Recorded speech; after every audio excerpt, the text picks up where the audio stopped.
तो आज से हम स्टार्ट करते हैं kinetic theory of gases. Kinetic theory of gases का ये हमारा फर्स्ट लेक्चर है। काइनेटिक थ्योरी ऑफ गैसेस के अंदर हम गैसेस की स्टडी करेंगे कि जो गैस होती है वो किस टाइप की होती है, कौन से लॉज को फॉलो करती है, किस टाइप का बिहेवियर शो करती है। तो काइनेटिक थ्योरी ऑफ गैसेस दी थी जेम्स क्लर्क, मैक्सवेल ने, बोल्ट्जमैन ने और गिब्स ने। इन सभी ने मिलकर काइनेटिक थ्योरी ऑफ गैसेस दी। और काइनेटिक थ्योरी ऑफ गैसेस के अंदर जो माइक्रोस्कोपिक प्रॉपर्टीज होती हैं, माइक्रोस्कोपिक प्रॉपर्टी जैसे कि वेलोसिटी या speed of molecules, momentum of molecules, उनको कनेक्ट करती है with macroscopic properties. Macroscopic properties like pressure, volume, temperature. तो काइनेटिक थ्योरी ऑफ गैसेस क्या करेगी, माइक्रोस्कोपिक प्रॉपर्टीज को कनेक्ट करेगी विद मैक्रोस्कोपिक प्रॉपर्टीज। अब ये जो कनेक्शन होता है, इसी कनेक्शन के बेस्ड पर आता है हमारा सबसे first topic gas law. Gas law क्या होता है? Gas law the relationship between two physical quantities, दो फिजिकल क्वांटिटीज के बीच में relation, keeping third physical quantity constant. इनमें से हमने जैसे तीन फिजिकल क्वांटिटी है, प्रेशर, वॉल्यूम एंड टेम्परेचर। कोई भी दो फिजिकल क्वांटिटी ले ली, जैसे प्रेशर और वॉल्यूम के बीच में रिलेशन बताना है और टेम्परेचर को क्या कर देंगे, कांस्टेंट, या फिर प्रेशर और टेम्परेचर के बीच में रिलेशन बताना है, वॉल्यूम को कांस्टेंट कर देंगे। तो गैस लॉ का मतलब क्या होता है, वो लॉज जिनके अंदर हम दो फिजिकल क्वांटिटीज के बीच में रिलेशन बताते हैं और थर्ड फिजिकल क्वांटिटी को कांस्टेंट कर देंगे। अब इन्हीं गैस लॉज में से हमारा सबसे फर्स्ट लॉ आता है बॉयल्स लॉ। बॉयल्स लॉ, यहाँ पे जो ये वर्ड है बॉयल, ये साइंटिस्ट का ही नाम है। तो बॉयल नाम के साइंटिस्ट ने ये अपना लॉ दिया था और इसके अकॉर्डिंग क्या बताया था उसने कि volume of a gas is inversely proportional to pressure. कि अगर प्रेशर हाई है, प्रेशर हाई का मतलब कोई भी गैस है उसको हम कंप्रेस कर रही हैं, जब गैस के ऊपर प्रेशर बढ़ेगा वो कंप्रेस होगी तो उसका वॉल्यूम क्या हो जाएगा, लो हो जाएगा। नेक्स्ट, अगर प्रेशर क्या हो गया, लो हो गया, प्रेशर लो है तो वॉल्यूम क्या हो जाएगा, उसका हाई हो जाएगा। अगर प्रेशर लो मतलब उसको हम प्रेशर दे ही नहीं रहे तो वो गैस क्या कर जाएगी, एक्सपेंड कर जाएगी। तो ये बॉयल्स लॉ। अब इसके अंदर देखो हमारे पास टोटल क्वांटिटीज थी तीन, पी, वी और टी। तो यहां से देखो हमने वॉल्यूम और प्रेशर के बीच में तो रिलेशन बता दिया।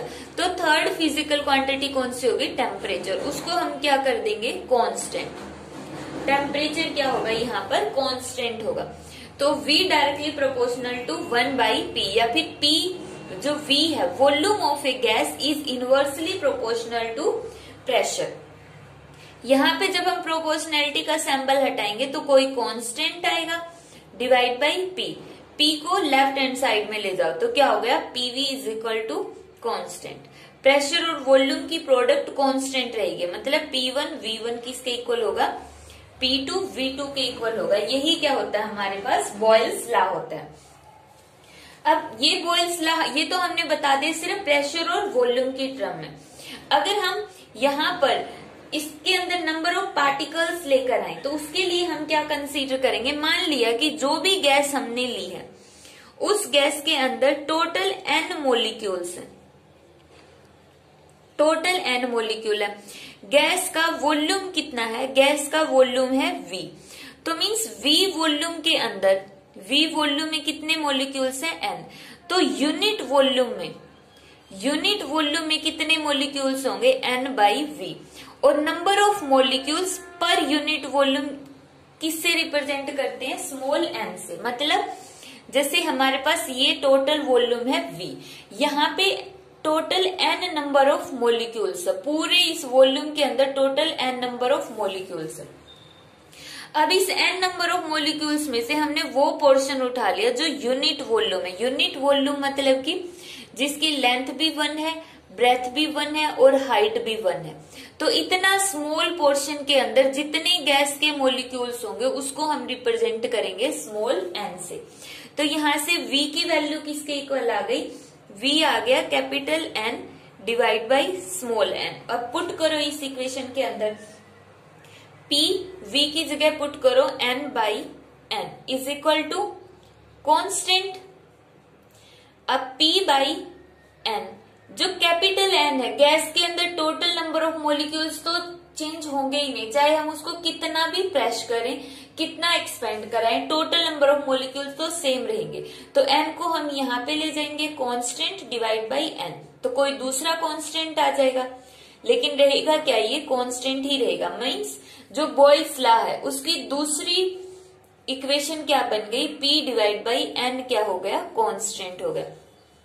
तो बॉयल्स लॉ की फर्स्ट इक्वेशन है PV is equal to constant, और बॉयल्स लॉ की नेक्स्ट इक्वेशन है P divide by N is equal to constant होगा। P divide by N is equal to constant. अब जो बॉयल्स लॉ है वो उसका ग्राफ देखते हैं। बॉयल्स लॉ का ग्राफ हमने दिया प्रेशर और वॉल्यूम के अंदर। बॉयल्स लॉ के अंदर हमने ग्राफ प्लॉट किया प्रेशर और वॉल्यूम के अंदर। तो ये वाला ग्राफ हो गया जब टेम्परेचर T1 होगा और ये जब टेम्परेचर T2 होगा, और T2 temperature is greater than T1। तो ये जो सॉलिड वाली लाइंस है ये रिप्रेजेंट करती है हमारा एक्सपेरिमेंटल थ्योरेटिकल कर्व, ये वाला होगा theoretical curve. Solid line represent करेगी थ्योरी के अकॉर्डिंग जो हमने कर्व डिराइव किया, और डॉटेड लाइन रिप्रेजेंट करेगी जो एक्सपेरिमेंटल कर्व है। तो यहां पर इसको ध्यान से ऑब्जर्व करो कि कहां पर ऐसा हो रहा है कि जो थ्योरेटिकल कर्व है और जो एक्सपेरिमेंटल कर्व है वो लगभग बहुत ही ज्यादा नजदीक है, ओवरलैप करने वाले हैं। अगर हम ध्यान से देखेंगे तो ये वाला जो ग्रुप ऑफ कर्व है और ये वाला ग्रुप ऑफ कर्व है, दोनों में से इस कर्व के अंदर जो एक्सपेरिमेंटल कर्व और थ्योरेटिकल कर्व है वो एक दूसरे के नजदीक है।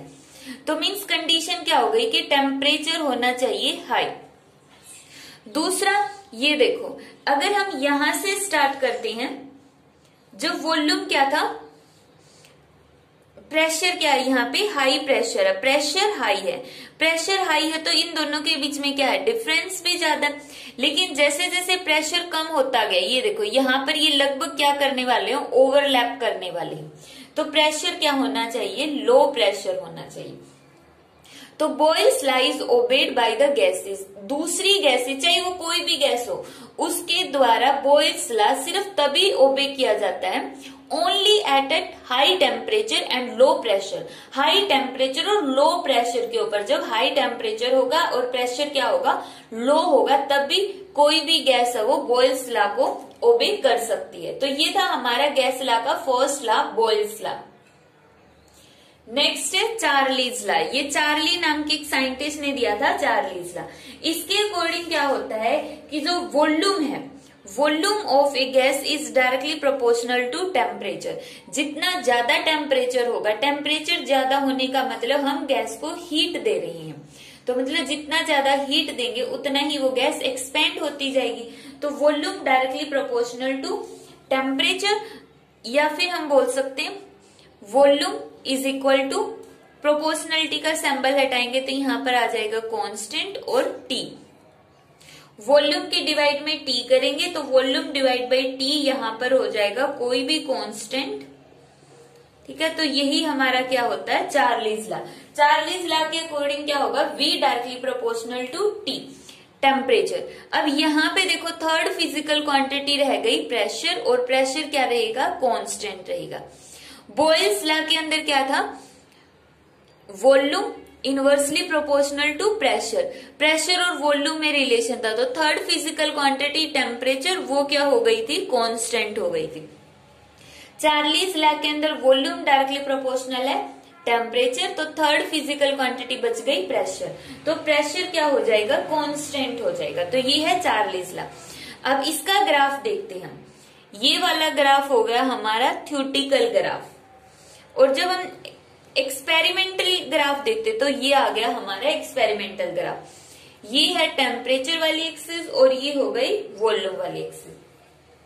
तो अब ये देखो कि जो चार्लीज लॉ है उसके अंदर जो थ्योरेटिकल ग्राफ है और जो एक्सपेरिमेंटल ग्राफ है वो कहां पर ऐसा है कि दोनों ओवरलैप करने वाले हैं। दोनों ओवरलैप कहां पर करने वाले हैं, जब टेम्परेचर क्या होगा, बहुत हाई होगा। क्योंकि देखो जब टेम्परेचर कम था तो इन दोनों के बीच में गैप ज्यादा था, टेम्परेचर बढ़ रहा है तो गैप क्या हो रहा है, कम हो रहा है। तो जैसे ही टेम्परेचर क्या हो जाएगा, बहुत ज्यादा हो जाएगा, ये दोनों लगभग क्या कर गए, ओवरलैप कर गए। तो चार्लीज लॉ है वो थ्योरेटिकल और एक्सपेरिमेंटल कर्व कब सेम शो करता है, at high temperature, at high temperature. High temperature के ऊपर चार्लीज लॉ है वो, कोई भी गैस है वो हाई टेम्परेचर के ऊपर चार्लीज लॉ को फॉलो करेगी।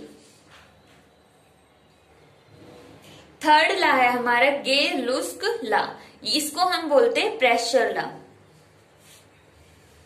प्रेशर लॉ, गे-लुस्क लॉ या फिर प्रेशर लॉ। इसके अकॉर्डिंग क्या होगा कि जो प्रेशर होता है, pressure is directly proportional to temperature. Means जब टेम्परेचर को बढ़ाएंगे, टेम्परेचर को इंक्रीज करेंगे, तो वहां पे टेम्परेचर को इंक्रीज करने से क्या होगा, हीट इंक्रीज होगी। हीट के इंक्रीज करने का मतलब गैसेस के अंदर जो मॉलिक्यूल्स हैं वो आपस में कोलाइड करेंगे, और टेम्परेचर के इंक्रीज करने से जब वो कोलाइड करेंगे तो वहां पे क्या क्रिएट होगा, प्रेशर क्रिएट होगा। तो प्रेशर डायरेक्टली प्रोपोर्शनल टू हो गया टेम्परेचर। प्रोपोर्शनलिटी का सिंबल हटाएंगे तो यहाँ पे आ जाएगा कोई भी कांस्टेंट और साथ में टी। टेम्परेचर को इसके डिवाइड में ले आओ तो प्रेशर डिवाइड बाय टेम्परेचर क्या हो गया, कांस्टेंट हो गया। तो यही क्या होता है हमारे पास, गे-लुस्क लॉ होता है। गे-लुस्क लॉ के अकॉर्डिंग प्रेशर क्या हो गया, डायरेक्टली प्रोपोर्शनल टू टेम्परेचर। तो ये थे हमारे 3 laws, 3 gas law. First Boyle's law, Boyle's law, Boyle's law के अंदर वॉल्यूम इनवर्सली प्रोपोर्शनल क्या था, प्रेशर, और कांस्टेंट क्या रखा था हमने, टेम्परेचर।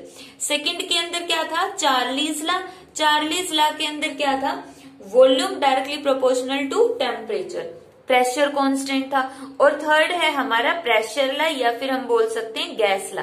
इसके अकॉर्डिंग क्या, pressure directly proportional to temperature, और इसके अंदर क्या कांस्टेंट रहेगा, वॉल्यूम कांस्टेंट रहेगा। तो यहाँ पे वॉल्यूम क्या हो जाएगा, कांस्टेंट हो जाएगा। तो हमने पढ़ा था ना गैस लॉ के अंदर क्या होता है, पीवीटी, जो ये 3 मैक्रोस्कोपिक प्रॉपर्टीज हैं, इनमें से कोई भी 2 प्रॉपर्टीज के बीच में रिलेशन बताया जाएगा और थर्ड क्वांटिटी को कांस्टेंट रखा जाएगा। तो वही क्या बन गए हमारे पास, गैस लॉ। और लास्ट टॉपिक देखते हैं आज का हमारा, ideal gas equation. Ideal gas equation, ideal क्या होता है, मतलब बिल्कुल परफेक्ट गैस। परफेक्ट गैस का मतलब क्या होगा, परफेक्ट गैस का मतलब होगा कि वो गैस जो तीनों के तीनों गैस लॉ को फॉलो करे, वही क्या हो गई, परफेक्ट गैस हो गई। तीनों लॉ कौन से, बॉयल्स लॉ, चार्लीज लॉ और गे-लुस्क लॉ। तो इन तीनों लॉज को फॉलो करने वाली गैस को हम कहेंगे आइडियल गैस। तो आइडियल गैस की इक्वेशन क्या बनेगी, क्या पहचान होगी उसकी, तो यहाँ पर हम स्टार्ट करते हैं। सबसे पहले हमने कोई भी गैस ली, परफेक्ट गैस ली, कोई भी परफेक्ट गैस ली, मान लिया उसका इनिशियल प्रेशर है P1, वॉल्यूम है V1 और टेम्परेचर है T1 हो गया। और उसके बाद उसका जो फाइनल प्रेशर होगा वो होगा P2। फाइनल का मतलब जब उसके अंदर हम कोई ना कोई चेंज कर देंगे तो तब प्रेशर होगा P2, वॉल्यूम होगा V2 और टेम्परेचर कितना होगा, T2 होगा। तो अब ये देखो, ये तो था इसका इनिशियल स्टेज और ये क्या थी, इसकी फाइनल स्टेज।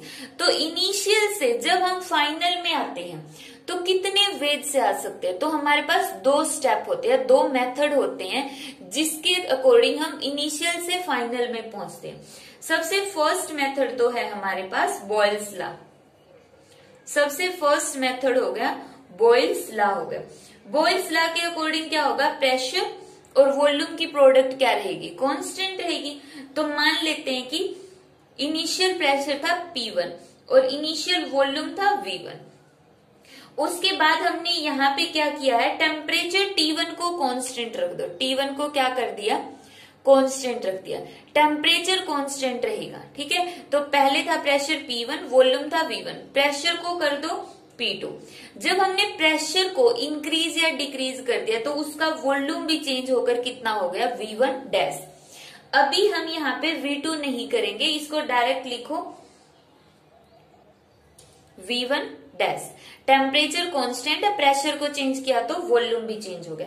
यहां से V1 डैश की इक्वेशन क्या आ गई, P1 V1 और P2 को इसके डिवाइड में ले जाओ तो ये आ गया P2। ये आ गई हमारे पास इक्वेशन फर्स्ट।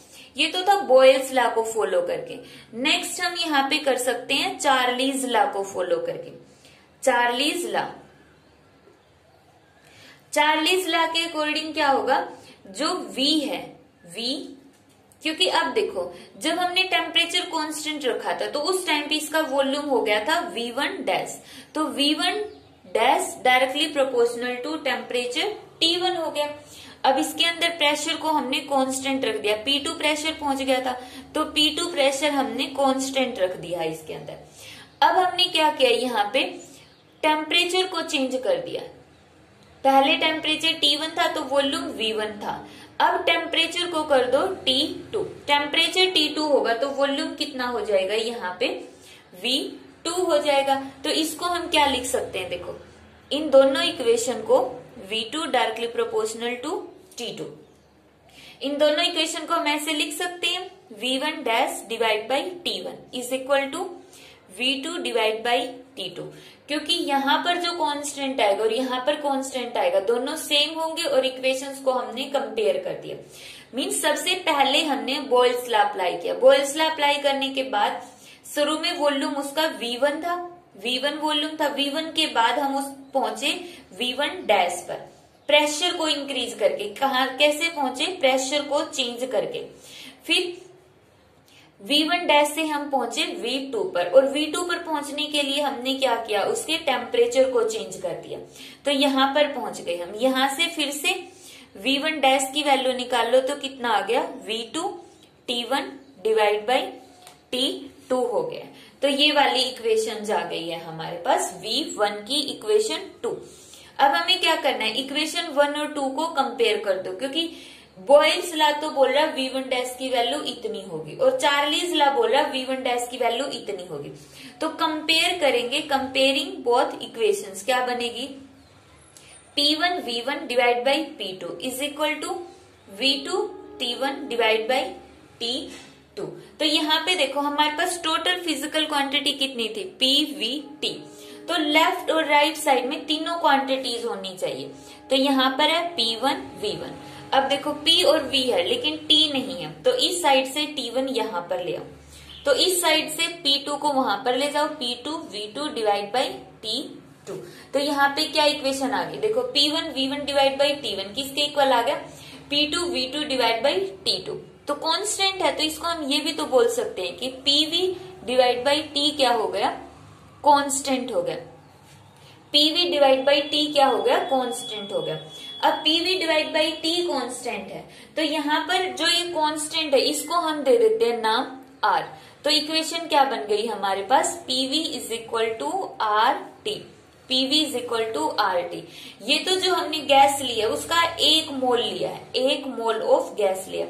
अगर हमें बहुत ज्यादा मोल्स लेने हैं तो यही इक्वेशन हमारे पास आ जाएगी, PV is equal to mu RT।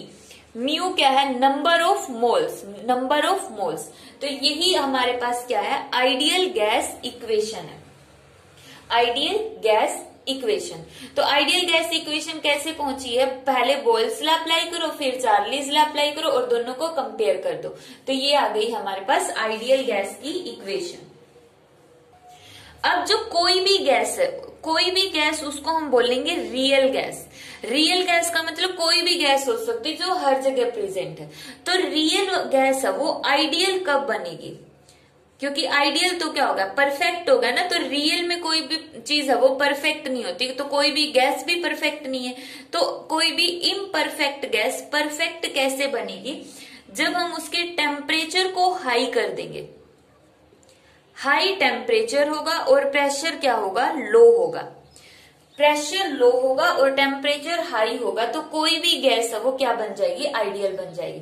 क्योंकि गैस की कैरेक्टरिस्टिक्स क्या होती है कि उसके मॉलिक्यूल बहुत ज्यादा दूर दूर हैं। जब उसके मॉलिक्यूल्स बहुत ज्यादा दूर दूर हैं, आइडियल के मॉलिक्यूल तो और भी ज्यादा दूर दूर होंगे। और भी ज्यादा दूर दूर मॉलिक्यूल्स कब होंगे, जब टेम्परेचर क्या होगा, बहुत ज्यादा हाई होगा और प्रेशर को कम कर दे, तो यही वाले मॉलिक्यूल और भी दूर चले जाएंगे। तो रियल गैस है वो क्या बन जाएगी, आइडियल गैस बन जाएगी। अब यहाँ पे जो म्यू टर्म है, नंबर ऑफ मोल्स है, म्यू किसके इक्वल होगा, म्यू यहाँ पर दो तरह से डिफाइन कर सकते हैं। या तो हम बोलेंगे कि जो टोटल नंबर ऑफ मॉलिक्यूल्स है एंड वो किसके इक्वल होगा,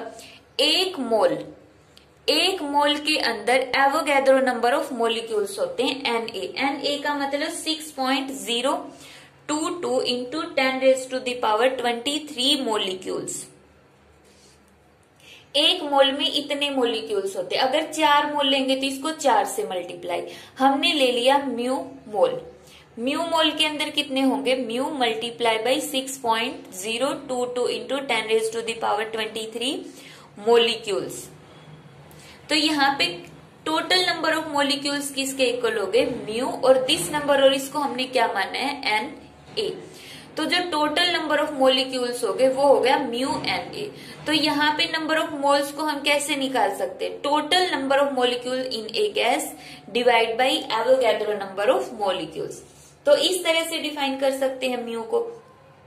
और एक दूसरा मेथड होता है कि total mass of a gas किसके इक्वल होगा, total mass of a gas मतलब जितने भी मॉलिक्यूल्स है उनका टोटल मास किसके इक्वल होगा, एवोगैड्रो नंबर ऑफ मॉलिक्यूल्स के मास के इक्वल। जो एवोगैड्रो नंबर ऑफ मॉलिक्यूल्स है उसका मास मान लो मॉलिक्यूलर वेट।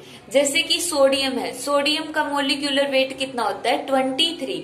तो ये 23 किसका वेट है, इतने मॉलिक्यूल्स का वेट है। अगर हम हीलियम लेंगे तो ये 4 किसका वेट है, इतने मॉलिक्यूल्स का वेट है। तो जो पीरियोडिक टेबल के अंदर मॉलिक्यूलर वेट होता है वही मॉलिक्यूलर वेट कितने मॉलिक्यूल्स का होता है, एवोगैड्रो नंबर ऑफ मॉलिक्यूल्स का वेट होता है। तो इस मॉलिक्यूलर वेट को हम रिप्रेजेंट कर देते हैं कैपिटल एम से और मास ऑफ गैस को रिप्रेजेंट करते हैं स्मॉल एम से।